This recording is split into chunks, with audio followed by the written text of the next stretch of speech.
pinagluto ka ng masarap na pagkain ng iyong mga magulang, ang iyong nanay, that is an expression of love. It is, in other words, through the food that your mother prepared, she's saying, you are special, you are important. Alam niyo po sa kultura ng mga Hudyo, in the Jewish tradition, they recognize the meal as a time for intimacy, to develop fellowship and friendship, and significant conversations are done at table. Kindness is the basic mood of the Jewish meal. People are fed and nourished, and in this intimate setting, people talk with each other about what matters. Kaya, paano kayo mag-usap ng masinsinan? Paano pag-usapan ng mga importanteng bagay kung ang lakas ng TV, lagi kang nakatingin sa iyong cellphone, unmindful of people around you. So, in this context, Jesus used the context of a meal, food, in order to impart an important lesson. Yung mga Hudyo, they were telling Jesus, you can become king. You have multiplied the bread. You have fed the 5,000. Sabi nila, if we make him king, we will never work so hard again to earn our daily bread, because he will provide us bread. And in fact, sinasabi ng mga Hudyo, if you are really the Messiah, why don't you provide us manna, like God provided manna in the desert when they were traveling from Egypt to the Promised Land? Ano ang tugon ng Panginoon Kristo? I'm not going to give you material bread. I'm not going to multiply the bread again. Sabi niya, I am the bread of life. Whoever comes to me will never hunger, and whoever believes in me will never thirst. And so Jesus was not only talking about the material bread, but he used the symbol of bread, eating, food, to drive home a deeper message. Sapagkat sabi niya, this is the will of my Father, that anyone who sees the Son and believes in him may have eternal life, and I shall raise him on the last day. Siya po ang pagkaing nagmula sa langit, is the bread that came down from heaven. He who feeds on this bread and drinks on his blood will have life eternal.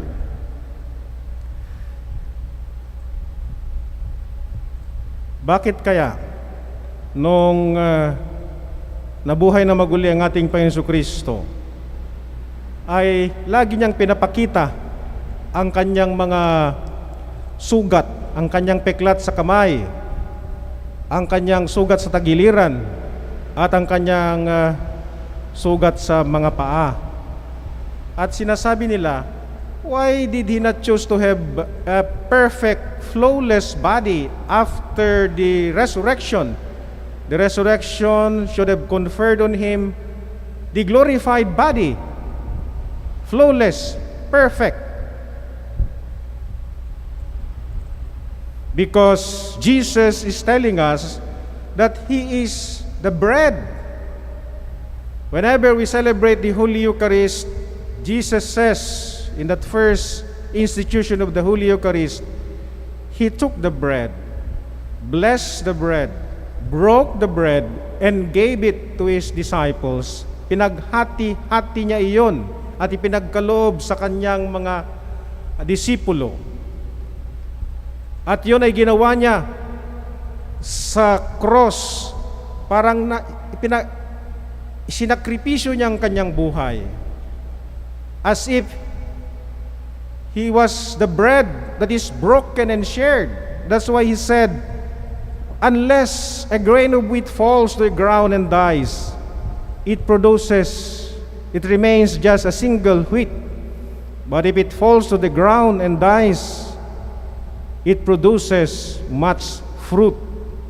Yan po ang ibig sabihin ng Panginoon Jesucristo, na kapag tinatanggap natin siya na tinapay bilang tinapay na nagbibigay sa atin ng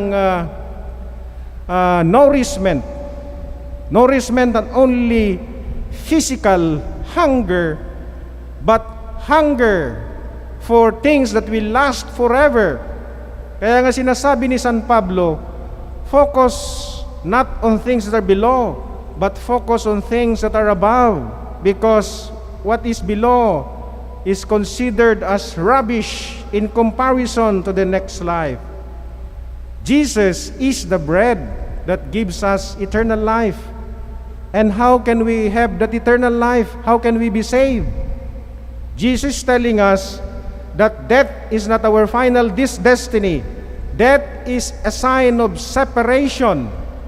And if there is anyone who cannot endure separation, disharmony, it should be God. Because in Jeremiah, God says, I have loved you with an everlasting love. In Isaiah 49, it says, even if a mother shall forget the baby in her womb, I will never forget you because you are mine. I have carved your name on the palm of my hands. In Psalm 139, it says there, Lord, where can I run away from you, love? If I go down to the netherworld, you are there. If I go up to the heavens, you are there. Even when I was being formed in secret in my mother's womb, you knew me. You counted all my bones. It is God who cannot endure separation. Kaya nga po natatakot tayo sa COVID-19, sapagkat tayo mamamatay. We are separated from the ones we love. Napakalungkot ang kanilang pagkamatay because they die alone.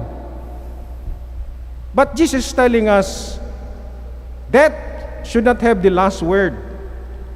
COVID-19 should not have the final word. But Jesus will have the final word when He says, anyone who sees the Son and believes in Him may have eternal life, and I shall raise him on the last day. Paano po natin may mapakita ang ating pagtitiwala, pananampalataya sa Diyos? Sabi ni San Pablo, the best way to show our faith in God, our belief in God, is to follow His commandments. And what is His most important commandment? Loving one another, taking care of one another, forgiving one another, because that's the life of Jesus. That's why Saint Paul said, put on the mind of Christ, imitate me as I imitate Christ. And so, when Jesus tells us in the first institution of the Holy Eucharist, do this in remembrance of me, He's telling us not only to celebrate the Holy Eucharist here, but we become ourselves the Eucharistic bread. We become the bread that is broken and shared. Kaya napakaganda po ang ginagawa ng ilang mga kababayan natin na nag-uumpisa ng tinatawag na food pantries. At meron silang slogan, magbigay ayon sa kakayahan, kumuha batay sa kailangan. So marami pong mga people of goodwill, merong magandang kalooban. They donate food because food is a sign of concern, a sign of love. Sa kasalukuyang panahon, napakaraming walang trabaho. Kung wala kang trabaho, wala kang sahod. Kung wala kang sahod, hindi ka makabili ng pagkain. So we need people who are generous, who in their own goodwill donate food in order to support one another, in order that we may live. Yan po ang konkretong pamamaraan upang may pakita natin na tayo'y parang mga tinapay na kagaya ni Kristo. Di bayanihan, spirit, sapagkat yung pagkain is life-giving. Kahit yung lugaw, importante. Sapagkat kung ikaw ay may sakit, meron kang diarrhea o trangkaso, ang binibigay sa iyo ay lugaw, sapagkat lugaw is rich in water. Hindi ka ma-dehydrate. At also rich in carbohydrates. Yung mga may problema sa digestion, madaling ma-digest ang lugaw. And so, food is a sign of life. When you give food, you're in fact saying, I want you to live. Here is the food that is extended to you. And so Jesus today is telling us, I am the bread that came down from heaven. I am ready and willing to lay down my life for you, so that you may have life, not only life in this world, but life eternal. And so whenever we celebrate the Holy Eucharist, we are reminded of God's presence in forms of bread and wine, transformed into His body and blood. Pope Francis said, God is at our side in every affliction, in every fear. No evil, no sin will ever have the final word. God triumphs, but the palm of victory passes to the wood of the cross, and the palm and the cross are inseparable.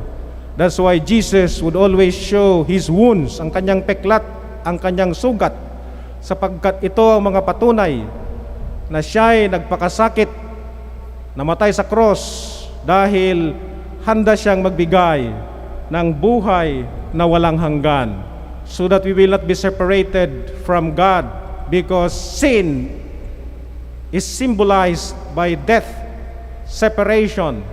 But with Christ's sacrifice on the cross, with His rising from the dead, He has given us eternal life.